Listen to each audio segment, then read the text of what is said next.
Opa, tudo bem, pessoal? Seja bem-vindo a mais um podcast. Lembre-se de seguir o Slip Slop no Spotify e se inscreva no YouTube para não perder os novos episódios. Hoje, novamente, na ilustre presença de Luísa Brito. Hoje a gente vai usar o diploma de Direito que ela tem para responder algumas das minhas dúvidas e, caso for as suas, ela ajudar aí. Então, para a primeira pergunta, como a gente já conhece ela, então não acho que você precise se apresentar de novo, né? Então, eu já vou começar jogando aqui. O que os advogados e juízes estão buscando exercendo a profissão que exercem? Pelo menos para você, com uma opinião pessoal e também falando pela maioria dos advogados. Oi, eu acho que eu não preciso realmente me apresentar, já sou figurinha carimbada aqui no Slip Slop, mas a função primordial do direito é a justiça, né? Todo mundo, penso eu, que busca ingressar nessa área, vai pensando em melhorar o mundo que nos cerca, tentando diminuir, de certa forma, as injustiças e as desigualdades. E aí, a base desse direito e as formas como você entende o que é direito, o que é justiça e o que é desigualdade, é que podem variar, né? A minha perspectiva é uma perspectiva do direito marxista, eu levo em conta o materialismo histórico dialético para fazer as minhas interpretações acerca do que é o justo, o que é o certo, as transformações e a função que esse direito exerce no mundo, mas acredito que o que leva as pessoas a ingressarem nas carreiras jurídicas é a busca por justiça, o sentimento de fazer a diferença no mundo. Eu tenho uma dúvida em relação a isso, porque quando você fala que envolve a justiça, meio que uma pessoa que está estudando direito para ser um advogado, um juiz, ela não vai ter nada da humanidade dela. E é essa parte que eu não acho interessante, não aprecio muito os advogados, porque eles vão simplesmente repetir algo que poderia ser muito bem digitalizado, sei lá, existir uma máquina que aprendesse todos os requisitos de justiças, inquéritos e tudo isso mais. E cada um tem um senso de justiça diferente, mas eles têm que abandonar isso e têm que ser completamente imparciais. A maioria é para ser assim, né? Ser imparciais. E eles deixam a humanidade deles de lado e eles vão simplesmente atuar pelo lado da lei. Assim, a humanidade no sentido de que eles não vão estar pensando com a própria cabeça deles, eles vão estar só repetindo o que um livro está dizendo. E quando você foi fazer isso, você foi com essa mentalidade de que você iria se aproveitar disso, de ser advogada, para colocar algumas dos seus sensos de justiça, ou então você só não queria ter que usar nenhum deles e você queria adquirir mais sensos de justiça cursando direito. Na verdade, essa escola, né, porque tem as ciências humanas, sociais, elas não têm respostas prontas para nada, né? Os alunos de direito, logo no primeiro período, dizem passar 5 anos na faculdade para não aprender nada, para não chegar num consenso sobre nada, porque todo e qualquer assunto que a gente debate dentro das faculdades de direito tem um ponto de vista e tem o contraponto e tem aquela teoria que tenta fazer a síntese dessas antíteses e por aí vai. Mas, assim, essa escola que você falou de que os agentes do direito, né, uma expressão que é muito em voga hoje em dia, os operadores do direito atuam simplesmente como boca da lei, ou seja, reproduzir o que está escrito nas legislações, nos papéis, nos códigos, é uma escola positivista, uma escola meramente técnica que realmente, eu concordo com você, não faz muita diferença porque é, não passa de uma decoreba, né? Você decorar um código e você aplicar exatamente o que está na letra daquele código. Só que outro ponto que você falou aí é que nas carreiras jurídicas as pessoas têm que ser imparciais e, na verdade, o juiz tem que ser imparcial. O juiz, que é aquele que, dentro de uma demanda que foi submetida ao judiciário, é o sujeito pelo qual vai falar pelo Estado para resolver aquele conflito. Então, assim, o juiz seria aquele terceiro não interessado na disputa. Eu estou numa disputa com você e a gente não consegue resolver essa disputa amigavelmente, e aí a gente coloca na justiça, ou seja, delega a função de resolver os nossos problemas para o Estado, e o Estado vai atuar por meio do juiz. E aí o juiz ele não deve estar do lado de nenhum de nós, ele deve estar acima de nós, né? Se a gente imaginar um triângulo, a gente enxerga as partes uma de um lado, outra do outro, e na ponta de cima seria o juiz, aquele sujeito que não está interessado, está olhando tudo de fora e vai nos dar a melhor solução. Então, dentro do processo, o único sujeito que deve ser imparcial é o juiz, os advogados não. Os advogados, eles atuam nos interesses dos seus clientes, na sua convicção pessoal e tal. E assim, uma pessoa operadora do direito, um juiz, não é o cargo que ele exerce que vai tirá-lo completamente da sociedade, das suas vivências, dos seus aprendizados, das suas convicções. Então, essa ideia também de que o juiz é um ser totalmente desinteressado e que é um sujeito totalmente imparcial, essa ideia também há muito já caiu por terra, porque um juiz ele é uma pessoa exercendo uma função. Então, ele tem a, a, a sua linhagem política, ele tem a sua história de vida passada, eles têm seus traumas, seus medos, eles têm suas convicções. Então, apesar do direito tanto prezar e divulgar essa imparcialidade e essa universalidade das leis, ela é totalmente contaminada pelas vivências dos sujeitos. E aí o próprio direito também admite isso no sentido do princípio do livre convencimento do juiz, né? As partes colocam as suas posições e o juiz tem o direito e a obrigação também de chegar a uma conclusão sem ser pressionado por ninguém e, e justificar a sua decisão de acordo com a lei e de acordo com as suas convicções, né? Mas você acha que isso funciona? Porque se você falou que tem algum conflito em uma certa ocasião, em um certo local, né? Numa residência tem um conflito entre duas pessoas que não são familiares, mas aí houve algum conflito lá. E aí, quando eles vão colocar na justiça, meio que tudo pode acontecer, e aí a lei não funciona. De que maneira que eu estou tentando falar? Quando você vai colocar na justiça, você tem que dar o seu depoimento, as duas pessoas vão dar os seus dois lados, e aí o juiz vai perdurar e escolher quem que está correto, quem que vai ser condenado, de uma maneira bem geral. E aí, a partir daí, você já pode forjar qualquer coisa. Você pode dizer que isso aconteceu e o outro lado vai mentir também, e aí todo mundo vai tentar ganhar. E isso não vai funcionar. Para mim, eu acho que não deveria existir isso de outras pessoas decidirem alguns conflitos pelas pessoas que realmente estão envolvidas nele, porque elas não vão estar vivendo aquilo, elas não fazem ideia do que aconteceu, elas estão tendo que depender ali do depoimento que elas tiveram que escrever e, sei lá, até forjaram, inventaram uma história completamente distinta. E como advogada, você já passou por isso, de alguma vez você suspeitar que alguém estava forjando, ou que você estava sendo contratada por alguém que não estava com a razão? E qual é o conselho que você dá para esses advogados que estão metidos nessa? No processo, a gente tem até um ditado que diz: no processo judicial, o alegado tem que ser provado. É, o direito ele atua muito com provas, então não. E existem vários tipos de provas, né? Prova testemunhal, prova escrita, prova pericial. Existem várias provas distintas e várias maneiras de se provar o que foi alegado. Mas essa questão de o cliente chegar contando uma história e no curso do processo você tomar ciência de que foi algo totalmente desvirtuado do que a primeira versão que o cliente contou é o pesadelo de todo advogado, né? Toda advogada, todo mundo já passou por isso. O cliente chega com uma história total, geralmente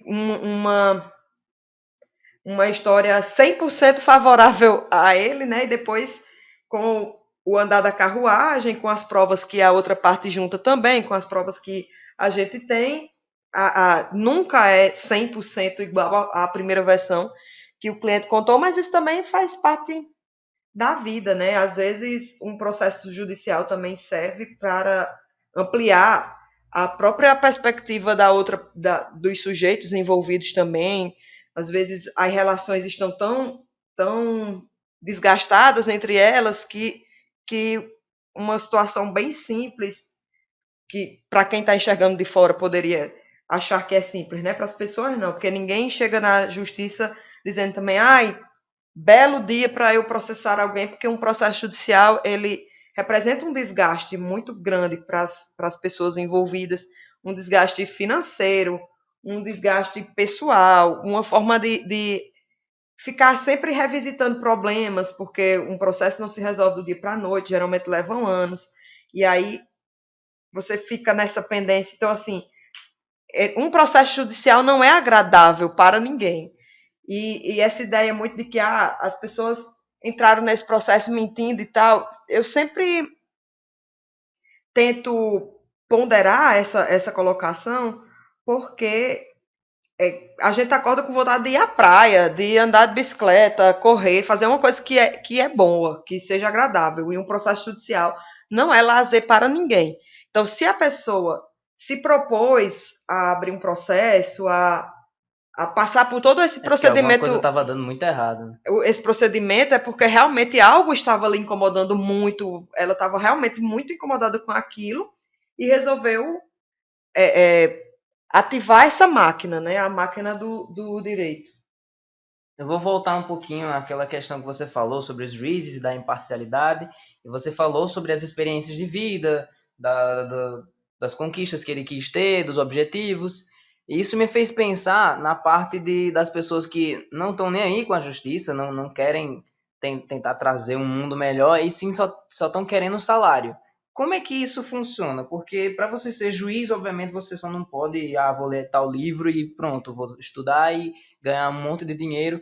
Porque eu acho que seria perceptível, né? Você não ia saber ponderar aqueles casos, ou então as audições de lei, ou então para condenar alguém, você ia fazer bem errado. E como é que funciona o pagamento de um juiz? Como é que funciona o pagamento de um advogado? Porque quando eles estão trabalhando é quando eles são contratados por um cliente. E se você nunca for contratado por um cliente, você vai ganhar? Essa, essa colocação é muito boa, porque, assim, dentro do sistema capitalista, que é esse sistema que a gente, é o sistema econômico e de vida que a gente vive hoje, tudo foi alienado pelo sistema capitalista, né? Então, todas as profissões, atualmente, elas passam por um processo de hierarquização social de acordo com o prestígio que o exercício daquela profissão pode causar no meio social, né? Então, é uma crítica que se faz quando está na época do Enem, que vai todo mundo fazer Enem e tal, e mostrar a lista de aprovados da escola tal e tal, a propaganda da escola são os aprovados em medicina, direito e engenharia. São aqueles aprovados nas profissões tradicionais e aquelas que, na visão popular, as que dão dinheiro, Que né? gera um patrimônio bem maior, né? E um reconhecimento social. Então, direito, medicina, engenharia, não sei o que, enfermagem e tal, são as profissões mais aclamadas. E dentro disso, por ser as profissões também melhor remuneradas, a, a, as próprias vocações das pessoas, os seus dons, as suas virtudes, foram também absolvidas por esse sistema. Tem muitas pessoas que queriam, sei lá, vender sua arte na praia, mas aí a família não deixa, a família quer que seja médico, a família quer que seja advogado, a família quer que seja juiz. E a pessoa acaba absolvida por esse sistema, totalmente seduzida pela compensação financeira, e realmente a função primordial daquela profissão, no caso da medicina, do médico, é o bem-estar da pessoa, não é curar doentes, né? A medicina ela deve levar saúde para as pessoas e não olhar para a doença somente. Mas em meio ao lobby da indústria farmacêutica, em meio aos lucros que se tem com isso, hoje em dia a medicina é uma medicina totalmente voltada para a doença, para a venda de remédios, para medicalizar as pessoas. E o mesmo acontece com o direito. Como, como você ser juiz, promotor ou passar num concurso de carreira pública é o que rende mais vantagens financeiras, e como no caso das carreiras jurídicas que eu mencionei, elas exigem um grau de dedicação muito grande para você passar nesses concursos, são realmente é, requer realmente horários de estudos extenuantes, um dispêndio financeiro muito grande, porque tem que fazer cursinho, tem que comprar livro, tem que fazer inscrição, tem que viajar para fazer prova. Então, o próprio acesso a essas a essas profissões é um acesso elitizado, porque não, o filho da dona de casa, do pedreiro, a pessoa favelada, os negros do Brasil, que a gente sabe que a pobreza no Brasil é muito racializada, negros e indígenas são as camadas mais pobres do nosso país, até ontem praticamente não tinham acesso a entrar em faculdade de medicina nem em faculdade de direito, tampouco exercer cargo de juiz, promotor e por aí vai. Então, hoje em dia, esse buscar a justiça, esse senso de justiça é muito ligado, como você falou, ao dinheiro que eu vou receber com isso. Eu nem quero ser juiz, eu nem pensei em ser juiz, mas como eu vou receber 40 mil por mês, né, como os jovens gostam de falar, 40K, aí eu vou sentar minha bunda aqui, passar 3 anos estudando, porque essas carreiras jurídicas também exigem 3 anos de experiência prática, e na teoria isso seria para que as pessoas tivessem mais envolvimento social, conhecessem mais a vida e não saíssem totalmente verdes da faculdade para assumir um cargo de juiz ou promotor. O que hoje em dia é totalmente injustificado, porque as pessoas saem da faculdade de direito para se trancar dentro do seu quarto com o seu notebook e decorar edital de prova, decorar uma vírgula que está errada naquela questão da prova, que é uma pegadinha. Esses concursos hoje e as faculdades hoje formam realmente pessoas decorebas, assim, robozinhos reprodutores de lei, mas esse direito crítico, esse viés crítico do direito de você questionar as próprias bases da lei, quem cria essa lei? Quem são os sujeitos que chegam nesse papel de criar leis? E quem são os sujeitos que conseguem a ascensão social de poder ser os aplicadores dessa lei? Então, nosso papel também desmistificar essas profissões, como eu já falei, prestigiadas da sociedade, e ocupar esses lugares, sim, dizer que no caso do direito, é o ramo que é o regulador social, é o ramo que vai trazer a paz social, vai trazer a organização social. Nós não podemos deixá-la somente nas mãos dos homens brancos, ricos, cristãos privilegiados. Nós temos que ocupar esses espaços com nossas vivências enquanto mulheres, enquanto negros e negras, indígenas, favelados, ribeirinhos, ciganos, porque nós somos a sociedade. Nós fazemos parte dessa sociedade, então nós não podemos deixar o papel regulador dessa sociedade apenas nas mãos dos sujeitos privilegiados que vivem na sua bolha de privilégios, nem sabem o que é vender o almoço para comprar a janta e sair ditando as regras de conduta social, né? Certo, você falou sobre a parte em que as diferentes camadas sociais não exercem a lei. E aí o que eu quero falar é outro ponto de vista. Por exemplo, qual é a ideia de justiça difundida e assegurada pelo governo e pelos juízes que dizem que vai ser para todo mundo e que vai funcionar e todo mundo vai ficar feliz? Então, algumas camadas mais pobres da sociedade, mulheres, como você falou, não exercem o princípio da lei, mas como a lei afeta eles? Será que a lei é para todo mundo mesmo, como eles dizem? Ou está favorecendo alguém, não só na parte de exercer, mas sim na parte de atingir? Na, na Constituição Federal, a gente vê logo no início, né, que todos são iguais perante a lei, sem distinção de raça, cor, sexo, não sei o quê, enfim, está lá na Constituição dizendo que todos são iguais perante a lei, que o poder emana do povo, que a lei vai ser aplicada de maneira igual também para todas as pessoas, só que na prática, é um ponto que eu já venho batendo aqui, na prática a teoria é bem diferente, né? Na prática a teoria é outra, que é aquela questão que eu já comecei pontuando, né? Quem são os criadores dessa lei? Porque lei não brota do chão, lei não dá em árvore, lei não é uma coisa natural, lei é uma invenção social. Então, quem são esses sujeitos detentores de poder político tal que possam ditar as regras do jogo? Quem dita as regras do jogo? Somos nós, sujeitos marginalizados, minorias da sociedade, ou são aqueles, como eu já mencionei, homens brancos, héteros, casados, cristãos, proprietários de terras? Porque o direito tal qual ele é posto, ele é colocado no papel dizendo que é igual para todos, mas a gente nem sequer participou da formação desse direito. A gente nem sequer teve voz para dizer, olha, esse artigo aqui eu queria assim, assim, assim, assado, porque a gente sabe que o processo eleitoral de eleição dos nossos representantes, do legislativo, né, que são quem criam as leis, os deputados e senadores, é um processo totalmente também absorvido pelo capitalismo, só são as pessoas ricas e muito ricas, os grandes empresários que financiam essas campanhas para colocarem os seus representantes lá para manter os seus interesses.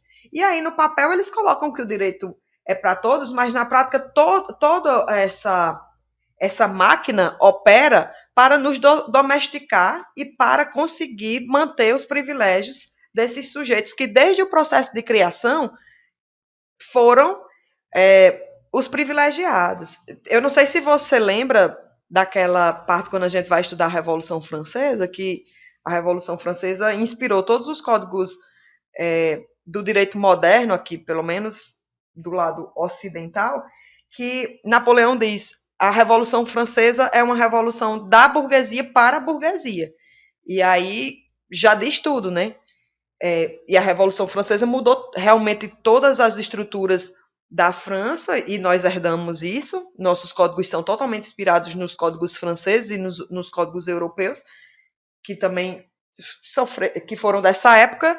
E assim, mudou-se toda a estrutura de Estado para manter a burguesia no controle. Então, as leis foram mudadas para agradar a burguesia, a forma de aplicar essa lei foi moldada para agradar a burguesia, o sistema econômico, o nosso sistema de crenças, tudo opera para a manutenção dos interesses da burguesia. Então, esse direito que a gente tem como universal, igualitário, blá blá blá blá blá blá blá blá blá, é a forma como a burguesia encontrou, é a forma que a burguesia encontrou para nos domesticar, para dizer, olha, vai dar tudo certo, está aqui dizendo que nós vamos ter direitos iguais, mas a gente sabe que não é assim. Qualquer pessoa que seja capaz de juntar Lé com Cré sabe que o acesso à saúde nos dada de maneira totalmente desproporcional, e num momento de pandemia como esse que nós estamos vivendo, isso é bem nítido. As mortes por coronavírus no Brasil são primordialmente de pessoas negras e pessoas indígenas e de pessoas de baixa renda. E na Constituição está dizendo que a saúde é universal e deve ser nos fornecido de maneira igual. Mas, assim, não foi a pandemia que causou isso, mas a pandemia acentuou isso. Eu sempre falo que nesse contexto de pandemia, a gente não tem mais a opção de fingir não enxergar o que a gente enxergava todos os dias, mas dava para dizer que estava tudo bem, agora não dá mais. Então, na Constituição está dizendo que a educação pública deve ser de qualidade e de acesso igual para todos, e a gente viu também, agora usando mais uma vez o contexto da pandemia, para quem está funcionando a EAD e para quem não está. Quem tem capacidade de ficar na sua casa com o seu iPad vendo sua aula online, e quem tem que dividir o seu iPad com mais 10 pessoas, o iPad, né? Ou nem iPad, eu estou dizendo assim, o seu às vezes um smartphone, ou então um notebook simples. Com 10 pessoas, e aqueles que nem energia tem, nem internet tem, nem nada tem, sabe? A Constituição diz que a segurança é um direito de todos, mas nas favelas do Rio de Janeiro, todo dia se morre gente com operações policiais truculentas. Morreu Ágata, morreu Pedro, morreu... Eu estou falando de crianças que morreram em virtude de bala perdida, vítimas dos agentes de segurança do Estado. Ou seja, o Estado que deveria nos proteger é o Estado que mata nossas crianças negras e faveladas, mas a Constituição está lá dizendo que que o Estado vai nos dar segurança. Mas segurança para quem? Viralizou esses dias o vídeo de uma operação policial de um cara acusado de bater na mulher em Alphaville, né, um dos bairros mais ricos do São Paulo, e o cara esculhambava o policial, tacava o pau no policial e dizia: ó, seu merda, você é homem lá na favela, aqui é Alphaville, aqui você não é ninguém. E o policial realmente pianinho. Na mesma semana saiu um vídeo de uma operação policial na favela, a polícia tacando pau no maluco favelado que estava indo ver a namorada. Levou pau mesmo assim de ficar estirado. Então, a polícia serve para proteger quem? Quem essa polícia protege? Quem é esse agente do Estado de proteção serve de fato para cumprir sua função? Então, a gente tem muito que questionar essas bases que nos são postas, porque muitas delas são concessões que as classes privilegiadas fazem para nos manter realmente domesticados e aos seus pés. A gente vê que hoje em dia muitas coisas estão sendo desconstruídas, várias obras cinematográficas, até livros e tudo que compõe a mídia hoje em dia, que entretém as pessoas. Antigamente tinha aqueles padrões da sociedade da época, e hoje em dia você vê isso mudando. Os filmes estão colocando mais representação feminina, mais representação da negritude e tudo mais. E a justiça deveria ser uma dessas coisas que você falou, né? Que deveria estar sendo desconstruída e mudada, porque a justiça existe faz muito tempo. Então, igualmente com essas obras de entretenimento, deveria ser reconstruída. Mas a gente sempre diz que o direito é como um cachorro correndo atrás da própria sombra, a gente sempre vai em desvantagem.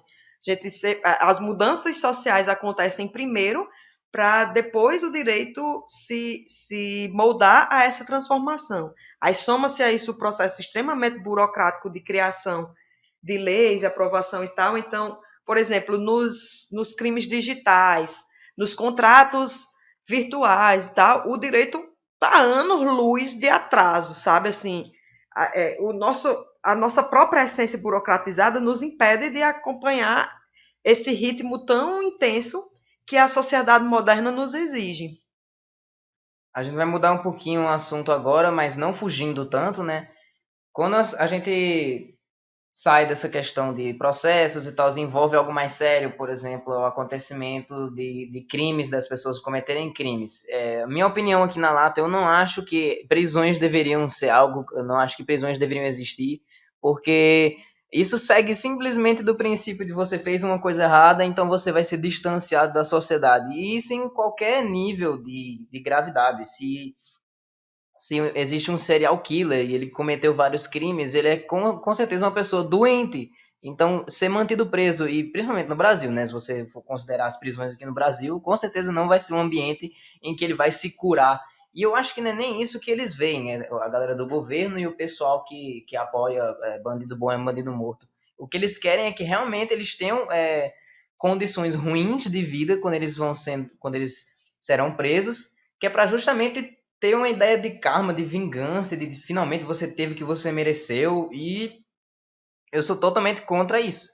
E como advogada que você teve que estudar esse lado e entender como isso funciona, você é a favor disso hoje?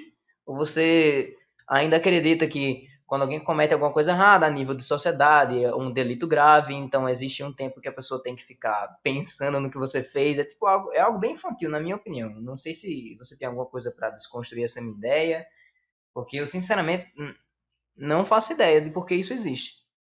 Nem eu.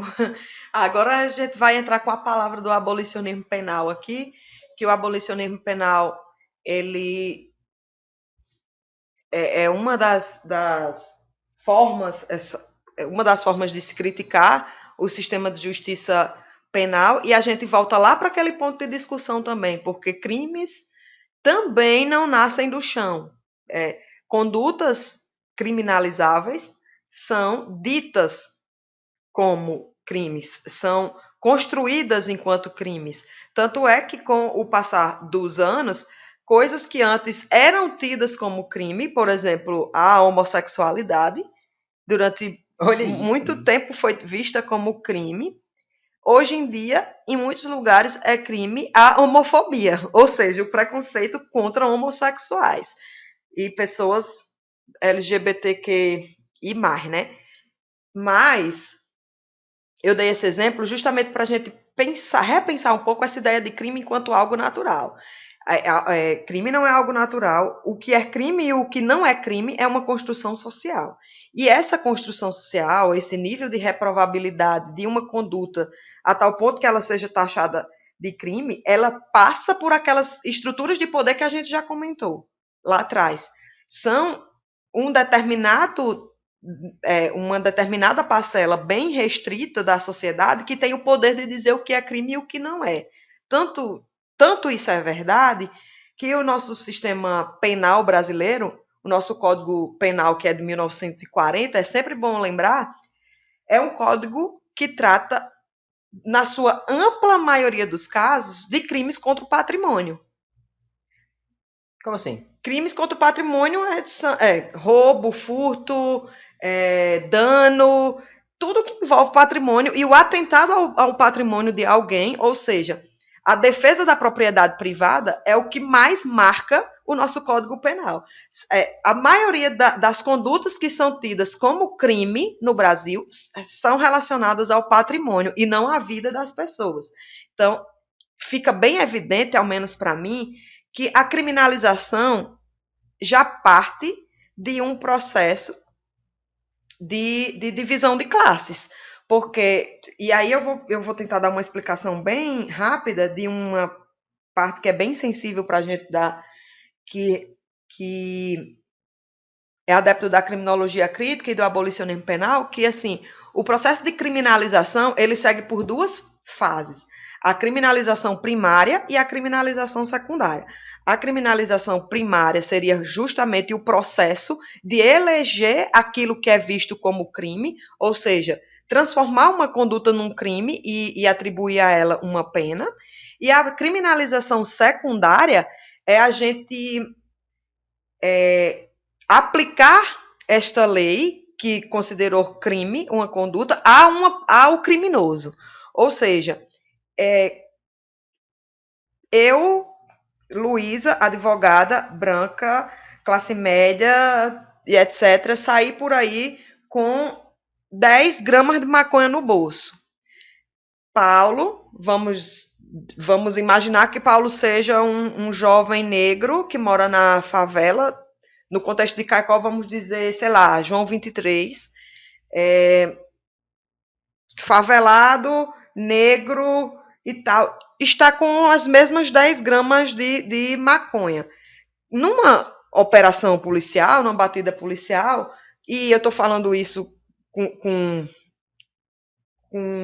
respaldo sem nenhum prático medo e também, porque também isso é completamente comprovado. Se você for é, tentar contradizer isso, você vai só achar mais exemplos do contrário. Então, assim, essa mesma conduta, ou seja, estar com 10 gramas de maconha no bolso, pode ser visto como porte de droga para consumo pessoal, no meu caso, que aí tem um tratamento do direito muito diferente do que o tráfico. E para Paulo, que é esse jovem negro que estava com 10 gramas no bolso lá no João 23, essa mesma conduta pode ser tipificada como tráfico.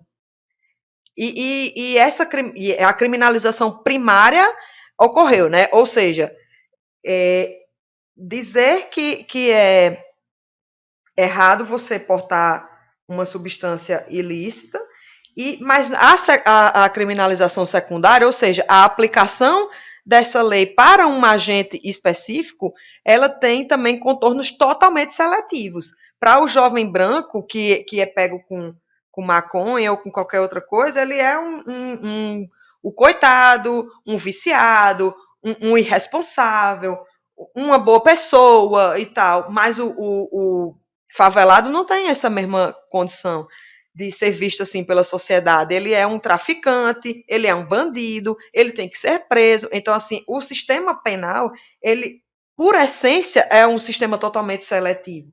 A criação de condutas tidas como lei é seletiva, porque quem tem o poder é aquilo que eu já disse, quem tem o poder são os sujeitos privilegiados, então, obviamente, eles não vão determinar condutas típicas deles como crimes, mas vão criminalizar qualquer conduta que eles achem que vai abalá-los de alguma forma. E a aplicação dessa lei também é mais seletiva ainda do que o processo de criminalização primária, porque vai atuar diretamente entre esses sujeitos, e aí a gente vê que 39 quilos de cocaína no avião presidencial não dá em nada, não tem ainda passeata pedindo bandido bom, bandido morto, mas o aviãozinho da favela é todo dia a galera dizendo que tem que apanhar, tem que morrer mesmo na prisão, tem que apodrecer lá, porque é bandido, é criminoso, é isso e aquilo. Então, é, a, a forma como você fala das prisões, de que não vê motivo das prisões existirem, realmente não se justifica as prisões existirem hoje em dia. E aí eu convido vocês a conhecerem sobre a criminologia crítica, conhecerem o abolicionismo penal, conhecerem as funções da cadeia, porque uma coisa que você falou, Paulo, que é muito interessante, é dizer assim, é muito engraçado colocar alguém numa prisão e por hora vamos ignorar a qualidade das prisões, mas depois a gente foca nisso. Mas veja que é absurdo, sem a gente questionar as condições físicas das prisões hoje, como é irônico você afastar uma pessoa da sociedade, afastá-la totalmente da sociedade para que ela reaprenda a viver em sociedade. Assim, como você totalmente apartado da sociedade vai reaprender a viver em sociedade, porque uma das funções da pena, né, das invenções da pena, que a galera diz que é a ressocialização, ou seja, recolocar o sujeito na sociedade, é a fórmula mágica que eles encontraram foi tirar totalmente esse sujeito da sociedade, deixá-lo totalmente longe dela para agora voltar um outro ser, assim. É patético, essa função é muito patética.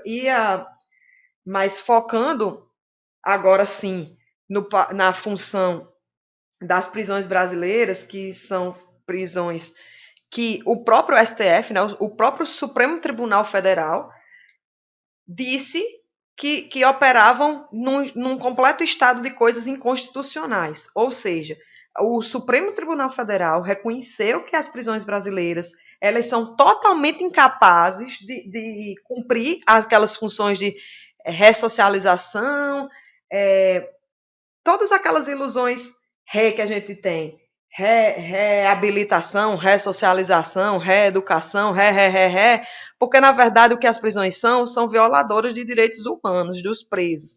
Na Constituição tem dizendo que é vedada qualquer pena cruel ou degradante, mas você chega numa prisão que está superlotada, numa prisão que você não tem acesso a itens básicos de higiene, você não tem sequer banheiro decente em muitas prisões, você não tem comida, você não tem um direito a ver a luz do sol, você tem que estar amontoado com um monte de gente nessas celas, o que colocam as nossas prisões como um dos lugares mais insalubres do mundo para se habitar. Nas nossas prisões, os presos sofrem de doenças que já praticamente foram erradicadas na vida livre, como eu já falei disso também em outros lugares. Sarna, ninguém hoje em dia nem ouve falar em sarna.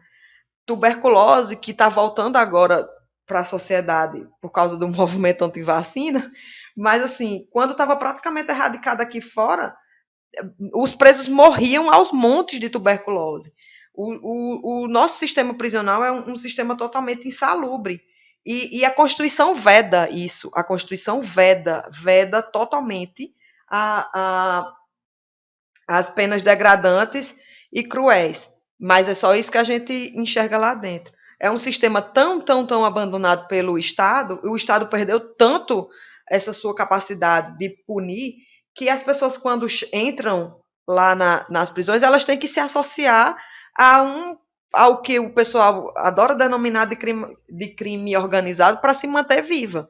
A pessoa entra lá na prisão por um roubo de celular, por bater uma carteira e sai de lá associada ao crime organizado, porque é a única maneira de se manter vivo, porque a gestão dos presídios não é do Estado, é do crime organizado. Essa ideia de crime organizado também é esdrúxulo, porque tudo no mundo é organizado, né? Tudo para fazer um churrasco você se organiza. Então, para o crime não seria diferente.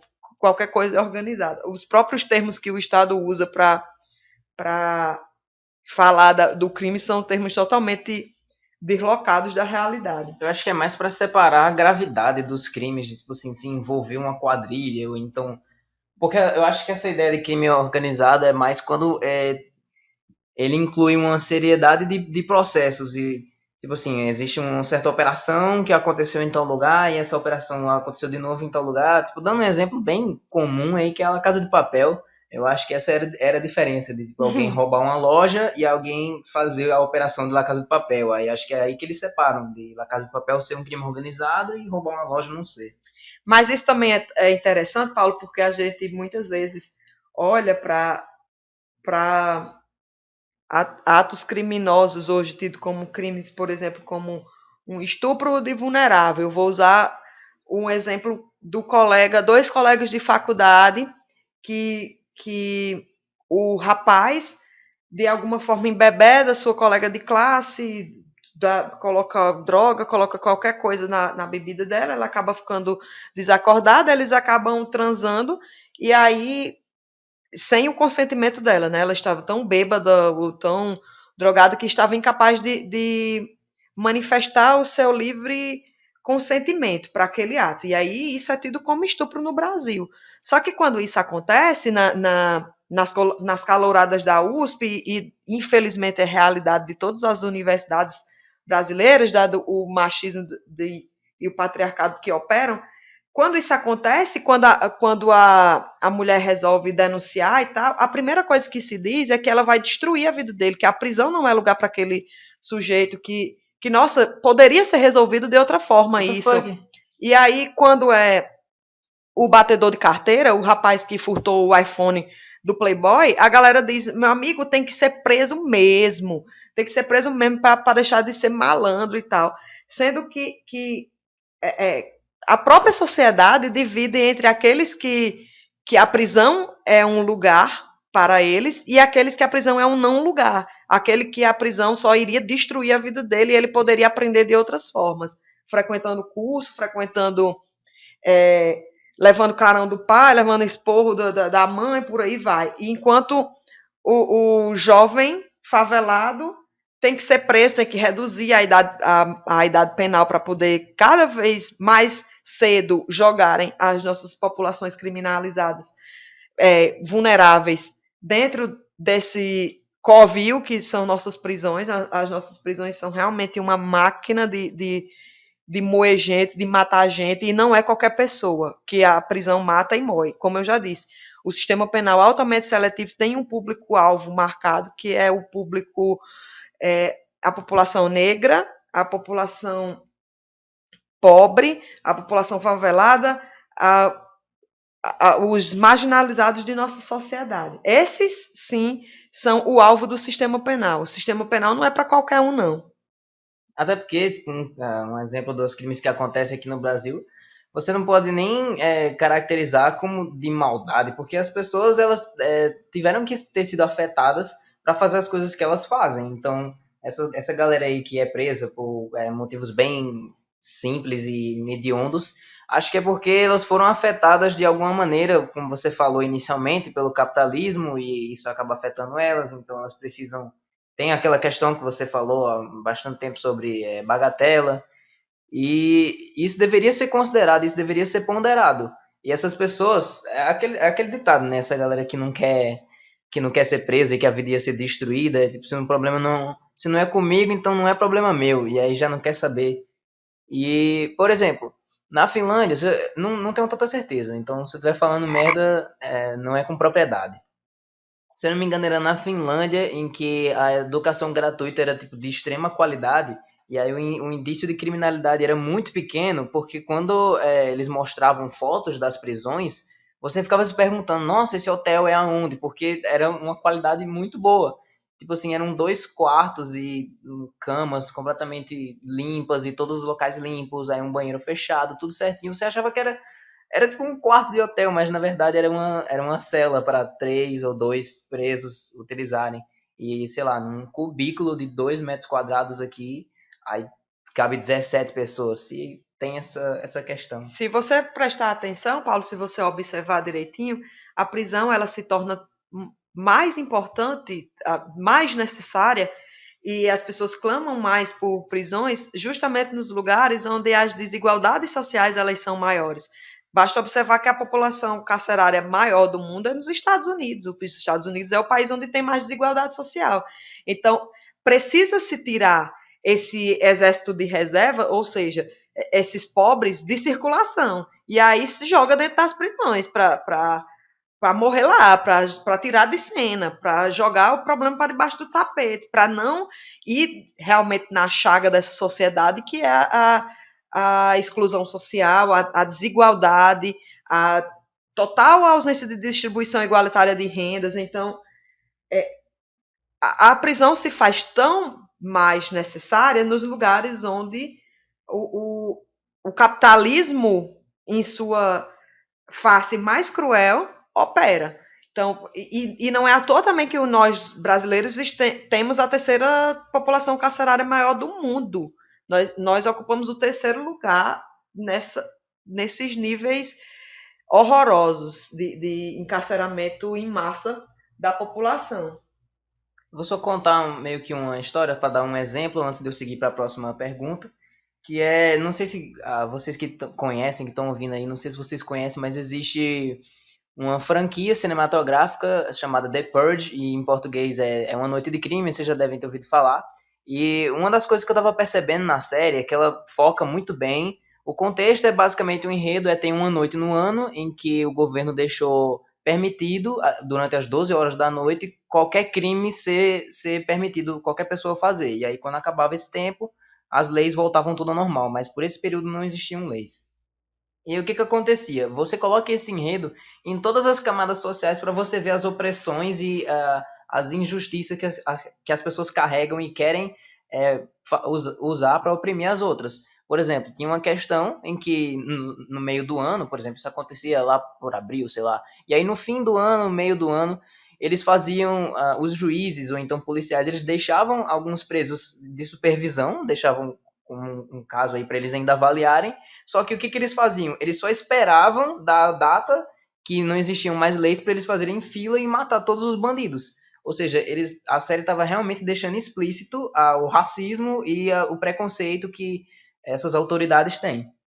E planta-se muito essa ideia também de que sem o direito e sem essa lei e essa ordem vai tudo se descarrilar, né? Assim, vai tudo por água abaixo. Eles colocam a gente muito como reféns desse direito tradicional, desse poder, dessa lei e ordem, dessa justiça acima de todos, para a gente não perceber a nossa capacidade de autogestão, né? Para a gente ficar totalmente com a nossa visão totalmente encabrestada e totalmente direcionada para a dependência dessa ordem dominante, que sem ela vai ficar muito pior, que a gente não é capaz de traçar os nossos próprios rumos. Então tem um papel simbólico ideológico muito grande aí nessa narrativa. Você passou bastante tempo estudando criminologia, certo? Sim, ainda pretendo passar mais. E no caso, pelo que eu percebia, você passava bastante tempo olhando um caso de violência contra a mulher e de ocorrências de machismo, crimes de machismo. E parece uma pergunta muito básica e muito ridícula, mas é porque eu tenho um conhecimento muito baixo nisso, então se você pudesse abrir minha mente mais para poder eu ampliar isso. Porque, tipo assim, você é feminista, certo? Sim. E como feminista, você acha que as leis elas são mais favoráveis aos homens do que ou às mulheres? Durante muito tempo, Paulo, as mulheres sequer eram vistas como sujeitos de direito, né? A gente nem sequer para o direito, durante muito tempo, as mulheres eram como animais, por exemplo, não tinham direitos próprios enquanto seres humanos.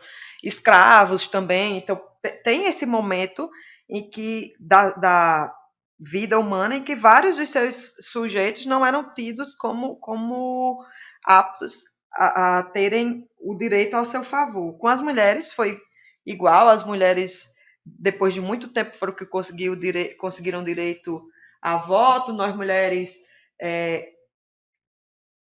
quando nos casávamos, perdíamos o direito de receber nossos salários, de fazer o que bem entendesse com os salários que eram fruto dos nossos trabalhos.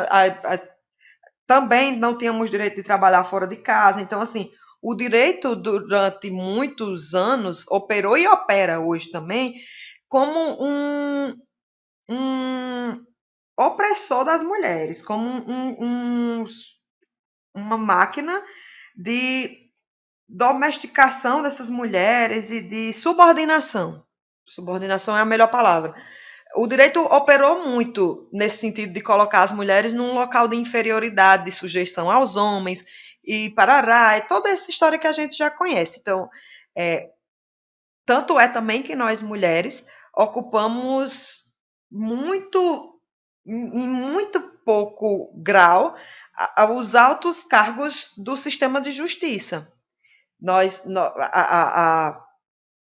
O número de desembargadoras mulheres é bem inferior ao número de desembargadores homens e por aí vai.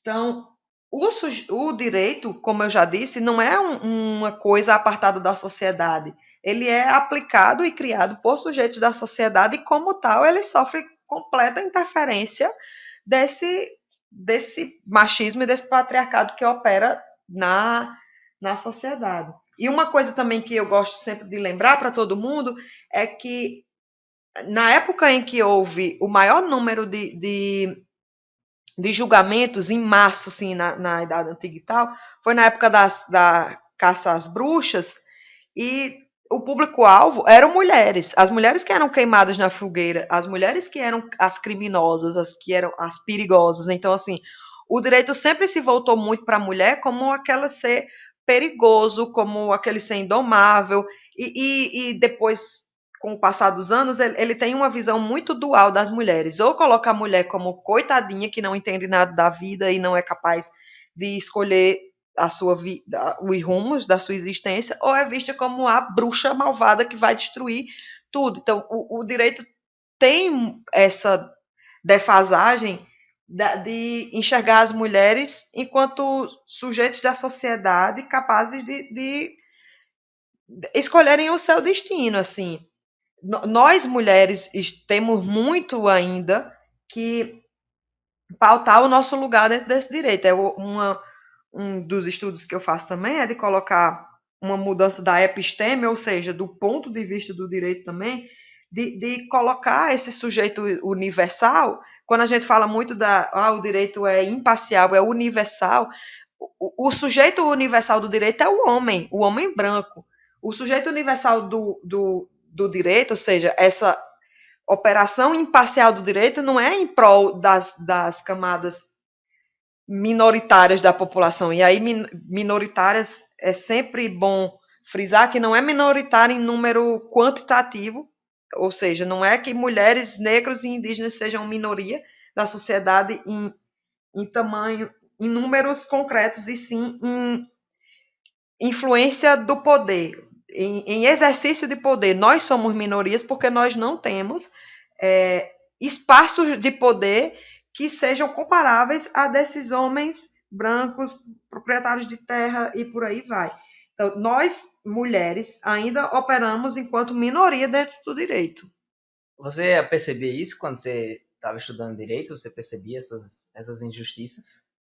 Eu percebia muito no direito, uma coisa que eu sempre me questionava era o fato de a maioria gritante dos doutrinadores serem homens. Os livros pelos quais a gente estudava eram livros de homens, e quando tinha uma mulher reconhecida numa área, assim, ela era bambambam, bam, bam, era indicada, o livro dela geralmente era em direito de família, que é aquela que a imagem da mulher é muito ligada à imagem da família, né? Então, assim, quando tinha uma mulher doutrinadora da área que era bem reconhecida, era na área de direito de família, de criança e Ele não ia ser muito adolescente. utilizado para a galera se formar, né? Não era. Porque o direito também é dividido entre as matérias que dão dinheiro, né? O tributário, administrativo, não sei o que lá, empresarial, e aquelas que são o direito de pobre, né? Que é o criminal, direito de família, essas questões que são mais voltadas realmente às condições, às relações humanas das pessoas. E eu percebia muito isso, só que na minha formação jurídica, nunca a gente teve uma disciplina na minha graduação que questionasse isso. Eu não tive nenhum incentivo institucional para questionar essas bases do direito, as bases racistas, machistas do direito. Essa a minha aproximação com essa área foi depois de formada, que aí eu sentia um certo descontentamento dentro de mim, eu sentia, na verdade, um total descrédito com esse direito, que eu não sabia muito bem porquê, nem sabia para onde canalizar essa minha insatisfação, e foi quando eu fui fazer uma especialização em direitos humanos, e lá em direitos humanos o mundo se abriu, porque de fato eu comecei a ter acesso essas outras questões e a criticar de fato as bases e o ensino tradicional do direito. O direito é uma faculdade, é um curso totalmente ainda elitizado, e o ensino é totalmente elitizado. A gente é formado para ser juiz e promotor e a passar naquele concurso, passar na OAB e ganhar dinheiro, sabe? Não é para enxergar as diferenças sociais. Eu acho que a formação jurídica no Brasil, ela esqueceu aquele conceito de justiça, aquele potencial de transformador da sociedade, para ser realmente uma máquina de fazer dinheiro, seja por meio de concurso público ou seja por meio da atuação advocatícia duvidosa, né? Assim, duvidosa no quesito que eu digo assim, de alimentar esse sistema produtivista do direito, de esquecer a humanidade das pessoas e enxergar processos como números e como potenciais pagadores, né, para a gente. Caramba. Então a gente vai terminar só com uma atividadezinha, uma brincadeira simples, que é mais pra gente ver o lado do que vocês advogados têm que estudar, né? Por exemplo, vou propor aqui, eu quero processar alguém, então pode escolher qualquer tipo de processo aí, sem eu especificar um, mas quais são as partes burocráticas que eu tenho que passar até eu vencer o processo? Você tem que. Eu vou dizer uma causa cível, porque é uma das. As mais comuns, né? Que são causas cíveis, sei lá, um contrato. Você comprou um bem na internet, um celular na internet, e aí veio com defeito, você vai precisar devolver, enfim. Esquecendo um pouco o juizado especial, que é um processo que simplifica mais, mas como eu sei que sua proposta é falar do processo mais tradicional, a primeira coisa seria você contratar um advogado, aí contava sua historinha para o seu advogado iria lhe escutar, dizer mais ou menos o que você teria direito ou não, construir a petição inicial, que aí a petição inicial é o seu pedido para o juiz, é você contar a sua história, o advogado vai contar o que aconteceu, aí depois que ele conta o que aconteceu, ele vai fundamentar, ou seja, dizer os artigos de lei, o entendimento da jurisprudência e da doutrina, explicar um pouco para o juiz, dizer, olha, aconteceu isso com o meu cliente, ele tem direito por isso e isso, né, um embasamento teórico e, por fim, o pedido lá que você quer. Aí, depois disso, o juiz recebe a petição inicial, manda citar a outra parte, que é citar a outra parte, é dar conhecimento à outra parte do processo que você está abrindo contra ela. Da pessoa que foi processada. Né? E aí abre-se um prazo para dar o direito de resposta à pessoa, e dependendo do direito de resposta da pessoa, da pessoa que foi processada, a que iniciou o processo pode querer responder de novo, aí marca-se audiência, pode marcar perícia também, técnica, e para depois ter uma sentença desse caso. Então, tem e a sentença seria a resolução final do caso para dizer se a pessoa que entrou com o processo teria direito ou não àquilo, né? A pessoa que entrou com o processo, ela tem que pagar só o advogado, e essa parte que a galera gasta o dinheiro, porque a gente sempre escuta dizendo, mas é muito melhor deixar isso de lado do que eu ir atrás de processar, ou então tentar ganhar o processo, porque eu vou gastar muito dinheiro, mas isso é só pagando advogado? Um advogado não serviu não, teve que juntar 2, 3. Não, o advogado você paga o profissional para garantir o seu direito, mas aí para você entrar com o processo, você tem que pagar também as custas, que é uma taxa que você paga para o Estado, para o tribunal, para que ele tenha condições de colocar o seu processo para frente. Só que o direito brasileiro garante a justiça gratuita para aquelas pessoas que comprovam que pagar as custas do processo, daquele processo, abalaria de alguma forma a sua renda, o sustento da sua família e o seu próprio sustento. Então, assim, um pai de família que ganha um salário mínimo e tem 3 filhos para sustentar. E aí sofreu um esquema de alguma loja e ele está processando. Aí se ele for pagar as custas processuais, ele não vai ter o dinheiro para pagar a feira de sua família. E aí o advogado junta, dizendo, olha, senhor juiz, fulaninho não tem direito de arcar com as custas processuais, porque senão vai deixar a sua família desamparada e tal, e o juiz pode deferir essa justiça gratuita, ou seja, pode liberá-lo do pagamento dessas custos e taxas ao sistema de justiça. Então, Luísa, muito obrigado pela sua presença. Como você falou, vai ganhar um selinho do Slip Slop de estar aqui tantas vezes, aumentando aí o nosso conhecimento com coisas que você tem a dizer. E obrigado também a você que está ouvindo até agora. Se você gosta desses episódios, está gostando dessa experiência que a gente está tendo e que você também está tendo, lembre-se de seguir o Slip Slop no Spotify, de se inscrever no YouTube para ajudar a apoiar. E você tem alguma coisa mais a dizer, Luísa? Vou ganhar música no Fantástico, né? 3 vezes já participando aqui. Mas é sempre um prazer. E eu realmente digo isso de coração, honestamente. Eu adoro participar daqui. E precisando é só me chamar. E agradeço a todas as pessoas que despenderam aí um tempinho para nos ouvir. Você sempre vai agradar a gente aí com os ensinamentos que você tem a dar. Então, até o próximo episódio e até mais. Tchau.